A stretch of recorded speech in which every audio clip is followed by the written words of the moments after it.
And today we have Orlando Zayas, the CEO of Katapult, an award-winning omni-channel payment platform.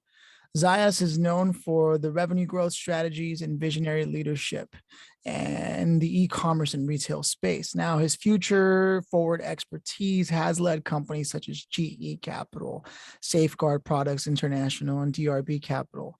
Zayas is also highly committed to providing educational opportunities to underprivileged communities through his philanthropic endeavors.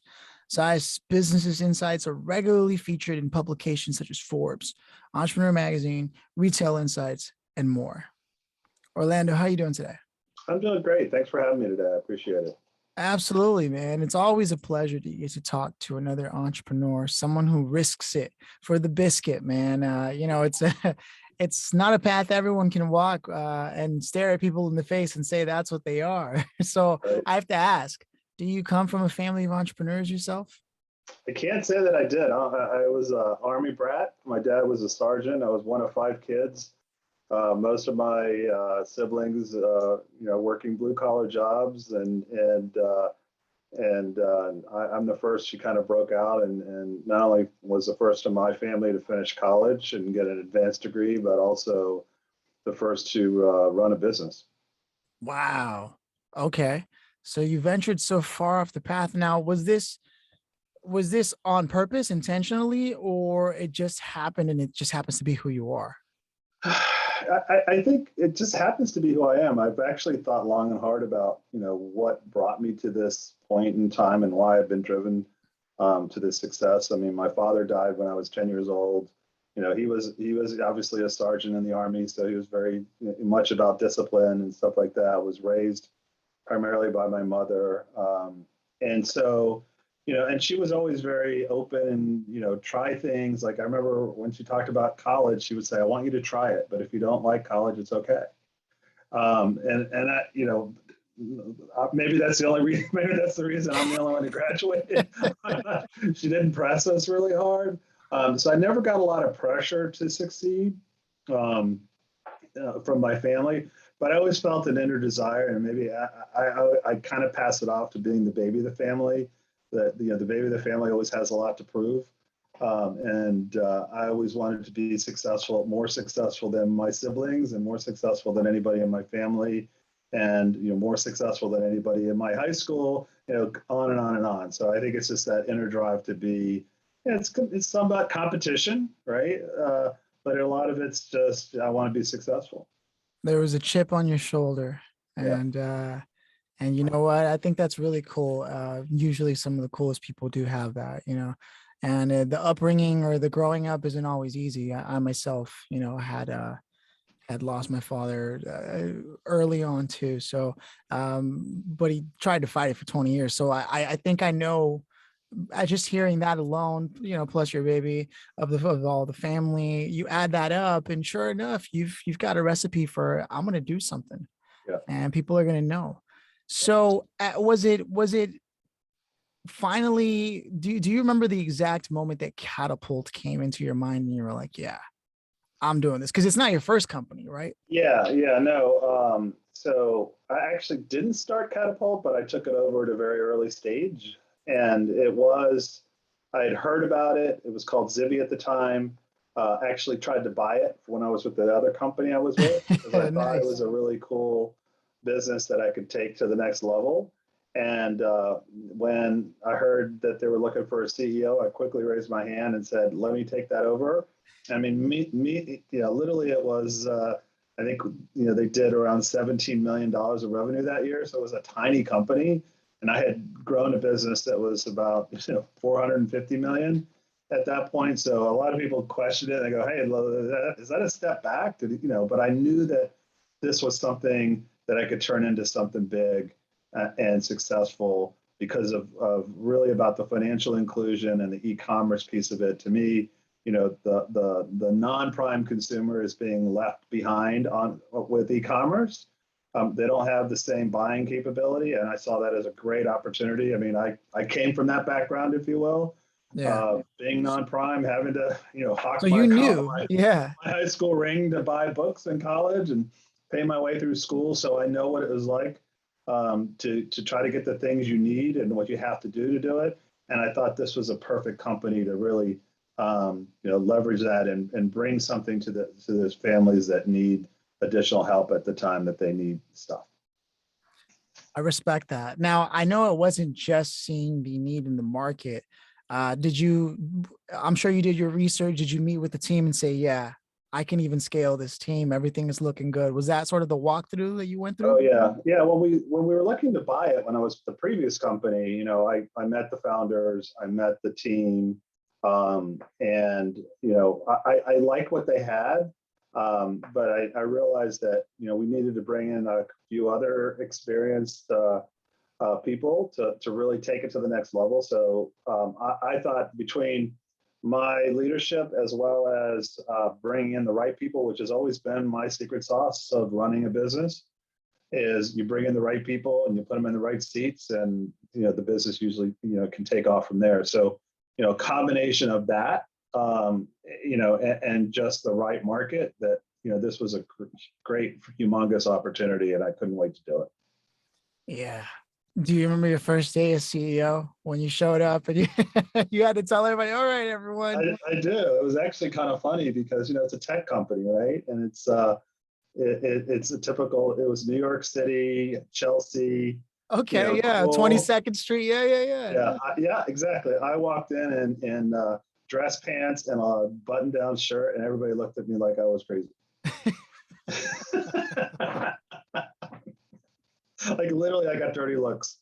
So I went to the store, hired a 22-year-old guy, and said, "Hey, dress me. I don't want to look like the old guy looking like a young guy, but I need to look like I'm running a hip fintech company."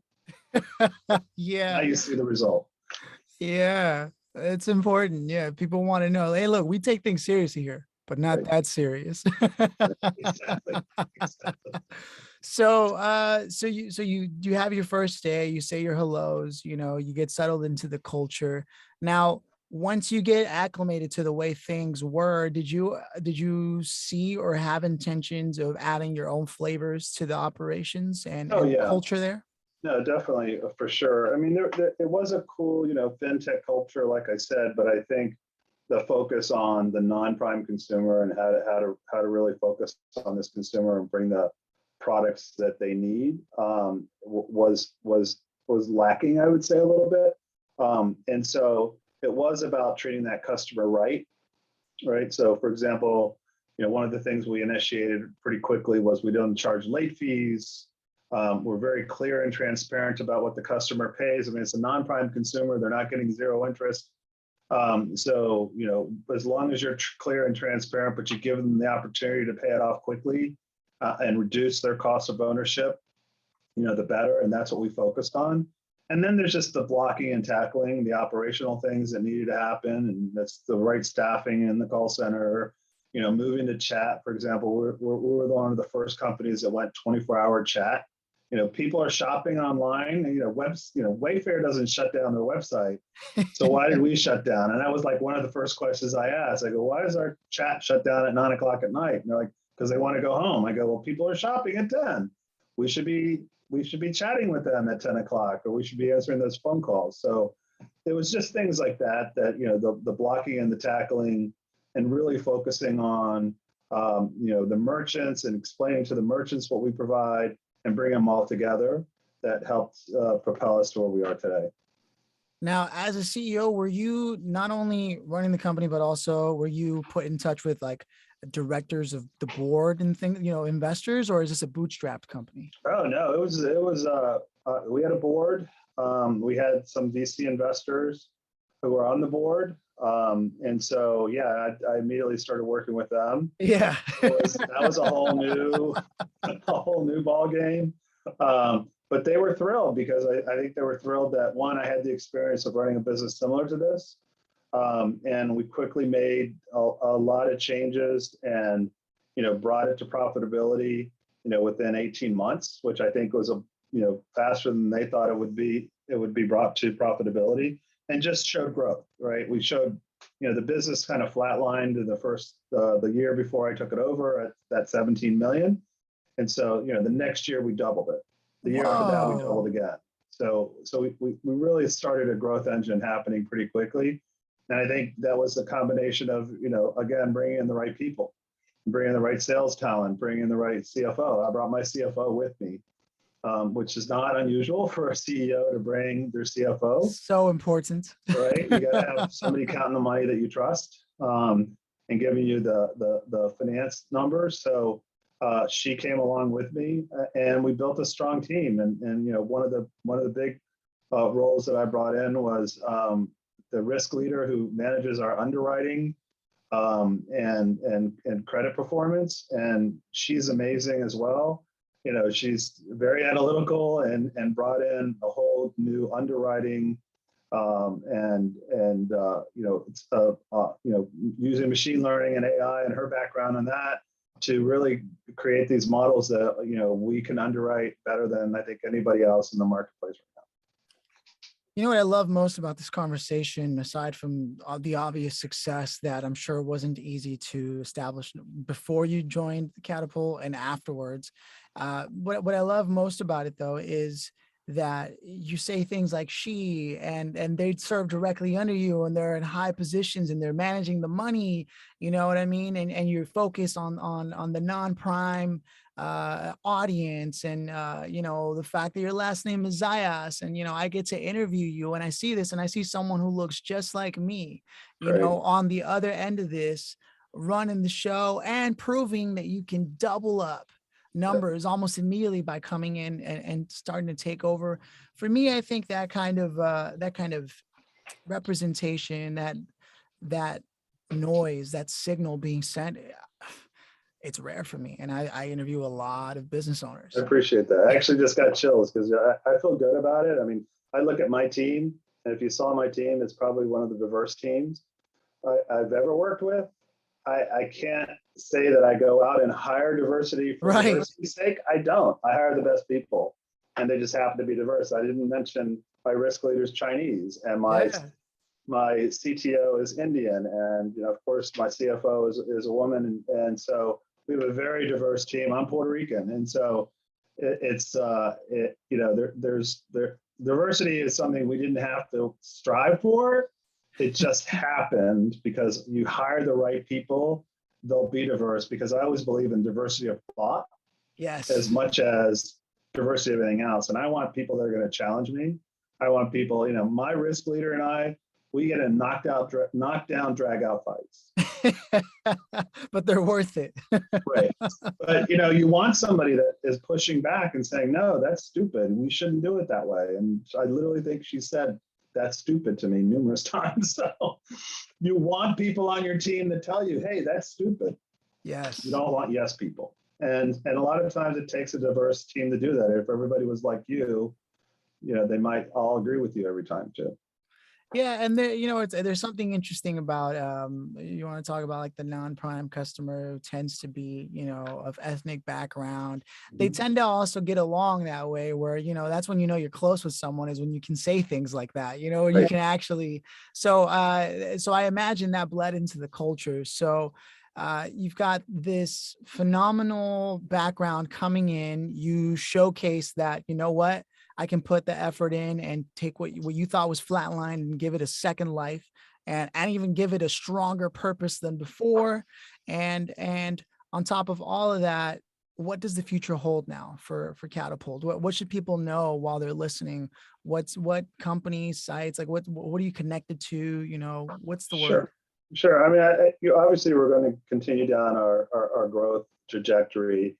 It really is about financial inclusion. 40% of the U.S. population struggles. If they have a $400 bill, they struggle to make that $400 bill. Maybe a little less so because the government's intervened a little bit more, but that's not unusual. It's always been that way. Nothing's going to solve that. There's always going to be that population of people that will struggle. And so, how do you help them through that struggle? How do you help them achieve some of the basic needs they have? I always give the example of a single mother, with 3 kids. Her refrigerator breaks down. She probably doesn't have the money to go out and spend $600 for a refrigerator. So we give her that opportunity to get that refrigerator and go to good, reputable retailers and get the refrigerator that she wants at the same sales price that everybody else bought it for. And we give her options on how to pay it off as quick as possible. And so I think what you'll see from us going forward is just more of that and expanding our product suite so that we can help that customer, provide those other finance tools to get other things that they need, whether it's school clothes, or right now we're stuck with durable goods, whether it's school clothes, whether it's groceries, whatever, to help them through that time, work with them to try to build their credit, work with them on how to build their finance acumen, things like that, so that we're really helping this customer. We have a great repeat rate. Our repeat rate is over 50% right now. Wow. And this customers come back time and time again. And it's something that a lot of my brick and mortar competitors don't talk about.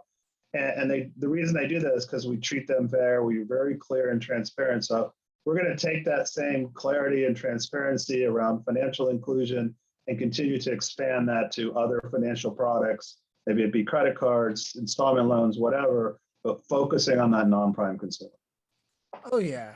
I'm excited to see where that's going. I mean, the trajectory it's on, the type of feedback and response you're getting from the actual target audience, the customer in mind here. You can't buy that kind of information, and you can't buy that kind of engagement no matter what you're doing. If someone doesn't think what you're doing is adoptable, then it will flatline. But somehow you've been able to take what was designed and push it in the right direction, as a CEO does, set the company up for the next 100 years if possible, right? Exactly. So hopefully. yeah, so you're doing your job in spades. So for me, the next logical questions are as follows. Number one, where can the listener learn more about the company and also about you and what you're doing? Okay, so Katapult.com is our website. We have a investor relations site on there as well if they want to get more in depth on what the company does. Obviously, we have our quarterly earnings now that we're a public company. So November, I think 11th is when our quarterly earnings come out. There's always information around that time. And then I'm on LinkedIn, and you can find me on LinkedIn. It's Orlando Zayas. There's not many of us. I found 2 others. That's it. But they're not on LinkedIn. So I try to keep abreast of what's happening, in the market, in the industry, what's happening, and I've done columns for Authority Magazine and Thrive Global, where we talk about some of the growth strategies and how do we really create a strong customer experience, which we've done. So I think we're the thought leader in those respects, and really focusing on this non-prime consumer. So you can find us online. You can find me on LinkedIn. I even have a Twitter account. It's OJ, hashtag OJ Zayas. I post all kinds of interesting articles, I think, about the same things we're talking about. Amazing. I'm definitely going to follow you, man. Thanks. It's one of those things that goes without saying. I now have a question that I've asked a lot of people to indulge me in, but you're welcome to pass. It's never a hard, you got to do this. But the question is always a curious one when people respond to it. If you could have invited anybody today to join us and sort of hear our chat, chime in, maybe even dead or alive, who would it be and why? Maybe this is an easy one. I don't know, but when I started my kind of trajectory from a career perspective, when I got to General Electric, I thought, oh, good, I finally work for a company that I don't have to explain what they do when I say I work for them. Yeah. So I was excited about that.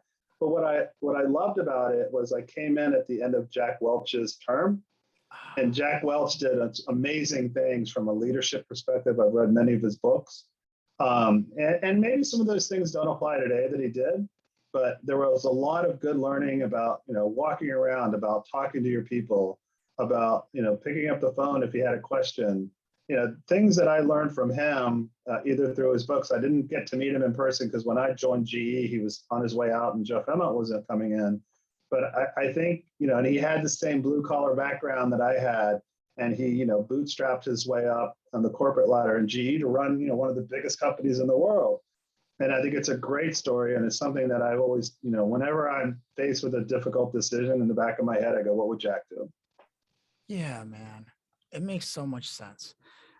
Now that I know where you started and when we hear your journey and think about where you come from on top of that, and we see what you've done, could there have been any other path you could have taken for yourself? Like, do you ever think about that? What would it have been like if I wasn't CEO of Catapult? Like, what else would I have been doing? It's funny. I actually wanted to teach Yeah, school, I get the and vibe. I thought it'd be so much fun to teach school because I have as you mentioned, I think I have a strong education background. I have no kids, so I plan on giving all my money away to educational foundations and especially the University of Texas. And I think education is so extremely important. And it was funny. I literally there was a program. I was in Houston at the time. There was a program where with a college degree, you could get like your teaching certificate really fast. And it was and I called my mother and I said, hey, and my mother was, her sister was a teacher. My grandmother was a teacher. My mother didn't teach, but there were a lot of teachers in our family. And I called her up and I said, hey, Mom, I think I'm going to do this teaching gig. And she said, are you crazy? She goes, you have no patience. And so she's probably right. And then maybe I would have failed at that. I don't know. But education is near and dear to me, and maybe I would have been successful at it. I don't know, but it's important, I think, to people to get as much education as they possibly can, and have good teachers. And we all know who our good teachers are, right? I mean, you can rattle them off probably on the top of your head. I get the sense that your team appreciates having you around and learns a lot from you. And part of what the learning process is that they learn that even the CEO is open to being challenged if the idea is good enough. And I think there's no bigger lesson than that.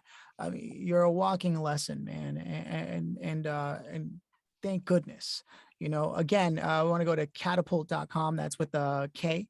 Yes. Katapult, and you can find OJ Zayas on Twitter, right? That's just look him up, or Orlando Zayas on LinkedIn, and you can't miss it. It really has been a pleasure getting to know you, man.